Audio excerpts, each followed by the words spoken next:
The Secret Connection of Cedar Bay. I tried not to look out of place as I navigated through the lounge of the Crescent, the small, dimly lit venue at the heart of Cedar Bay. I passed by groups at the bar and tables, some lost in conversation, others leaning in eagerly, waiting for the night's entertainment to begin. I didn't want to sit alone, so I kept walking until I found myself at the very front, close enough to see the stage clearly. The digital sign above the curtain counted down the seconds before the next performance, and anticipation buzzed in the air. The fog machine filled the room with a misty haze just as the lights dimmed, and the low pulse of music began. Then she appeared, breaking through the curtain with the kind of confidence that immediately drew everyone's eyes. Her movements were fluid, her body swaying in perfect time with the music. She had a presence that radiated from her and reached everyone in the room. But when she reached the edge of the stage, it felt like her gaze was directly on me. There was something about her. A spark. A familiarity. I couldn't tear my eyes away as she danced, her body moving with both precision and freedom. The light glinted off her skin, accentuating the smooth, easy grace of her movements. I knew her. The woman captivating everyone's attention was not a stranger. Kira was renting the apartment above my garage. We'd shared quiet conversations over coffee in the mornings, and I'd seen her coming home late more than once, though I'd never pried about where she spent her evenings. But here she was on this stage, and it felt like I was seeing her for the first time. The loud cheers around me barely registered as I sat transfixed. She moved across the stage, acknowledging the crowd and their enthusiasm, picking up tips as she danced her way from one side to the other. But every so often she glanced my way again. There was something in her eyes, an acknowledgement like she wasn't surprised to see me there. I wasn't supposed to be here. This was the last place anyone would expect me to be, especially my family. Just this afternoon, I'd been running errands, picking up groceries and mentally planning dinner. But something had pulled me in a different direction, and without even realizing it, I'd ended up here at the Crescent. Kira had once mentioned she danced to help cover her tuition at the university. She had told me it was a safe, fun environment, and that plenty of women frequented the place. I hadn't expected to come, but curiosity got the better of me. And now, sitting here, I felt something I couldn't explain. A sense of connection, a pull that went beyond just watching a performance. As Kira continued her routine, moving from one part of the stage to another, I kept wondering why I couldn't tear my gaze away. What was it about her? Was it the way she carried herself with such assurance, or was it something deeper, something unspoken between us? My mind was racing and my thoughts drifted to the brief moments we'd shared at home. Those easy, comfortable conversations over breakfast, the way her laugh always seemed to make the day a little brighter. The room erupted in applause as the performance came to a close. Kira moved to the back of the stage, but just before disappearing behind the curtain, she glanced back at me one last time. That look lingered, leaving me with a sense of unfinished business. I sat there for a moment, still trying to process what had just happened. Could she feel it too, the connection between us? Or was this just part of the show? The way she made everyone feel like they were the only person in the room? The fog from the stage was slowly clearing, but my thoughts were anything but clear. I wasn't sure what to do next, but leaving didn't feel right either. Before I could decide, the lights dimmed again, and the next act was being introduced. But my mind was already far away, replaying the moments I just witnessed and the question that now gnawed at me. Was there more between Kira and me than I had ever allowed myself to realize? I stayed seated long after the music shifted to the next act.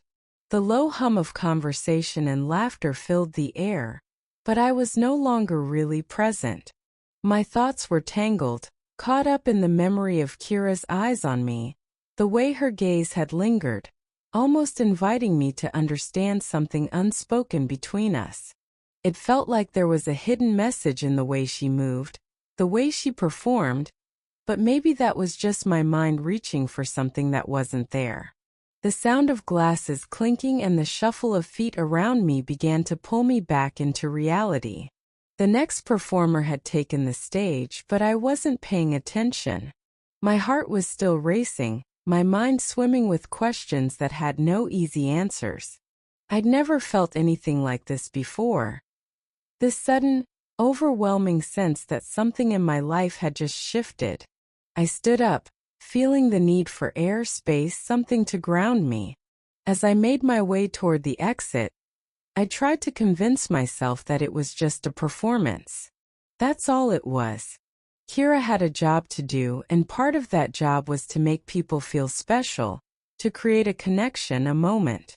But deep down, I knew it wasn't just the performance that had gotten to me. It was Kira herself.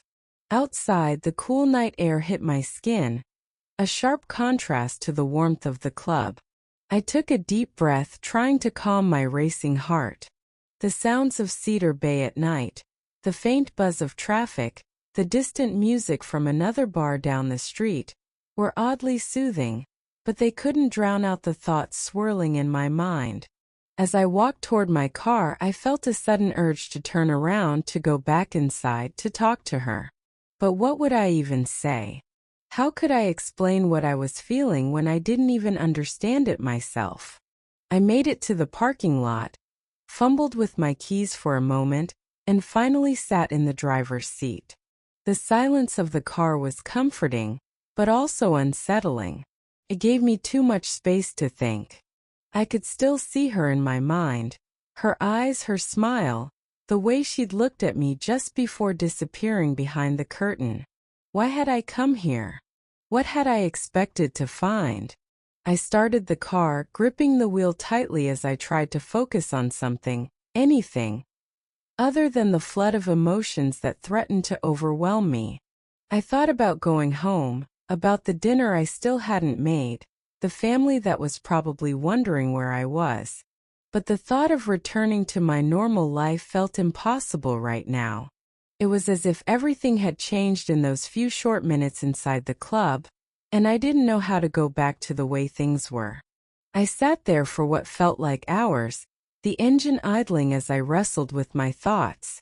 Kira and I had always been friendly, but this was different. This was something new, something I hadn't allowed myself to acknowledge before tonight. I wasn't just attracted to her. I felt drawn to her, in a way that went beyond anything I'd ever experienced. I reached for my phone, staring at the screen for a moment before pulling up her number. My thumb hovered over the call button, my heart pounding in my chest. What was I doing? This wasn't me.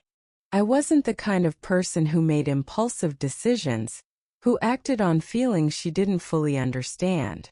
But tonight something had changed. Something inside me had shifted, and I couldn't ignore it.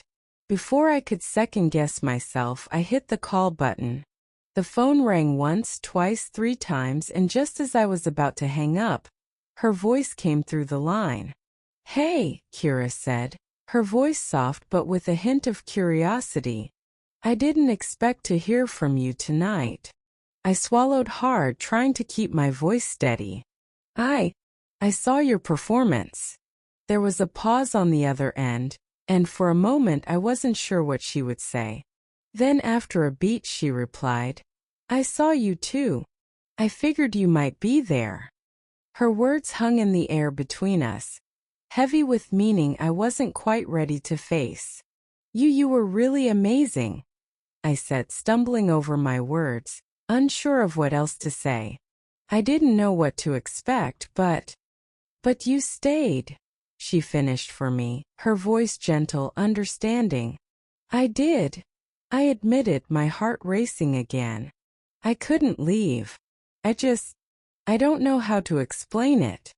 "You don't have to," she said softly. "Not right now." Silence stretched between us, but it wasn't uncomfortable. It was the kind of silence that comes when words aren't enough to capture the complexity of what's being felt. I didn't know how to articulate the pull between us, the strange, undeniable connection I was suddenly aware of. I feel like I began, then trailed off, unsure of how to finish the sentence. I know, she said quietly. I feel it too. Those 4 words sent a jolt through me, like a confirmation of everything I had been too afraid to admit. She felt it too. This wasn't just in my head. There was something real between us, something neither of us had put into words until now. Kira, I whispered, unsure of what to say next. I don't know what to do. You don't have to do anything right now, she said gently. We'll figure it out. But if you want to talk, if you want to come over, I'm here. I closed my eyes, taking a deep breath as her words washed over me. The invitation was there, but she wasn't pushing me. She was giving me space, letting me decide what I wanted, what I was ready for. I think I need to think, I said finally, my voice shaking slightly. But I do want to talk. Soon. Whenever you're ready, she replied softly. I'm here. As I hung up the phone, I felt a strange mixture of relief and anticipation. I didn't have all the answers yet. I didn't know where this was going or what it meant for my life, but I knew one thing for sure. I couldn't ignore the connection between us.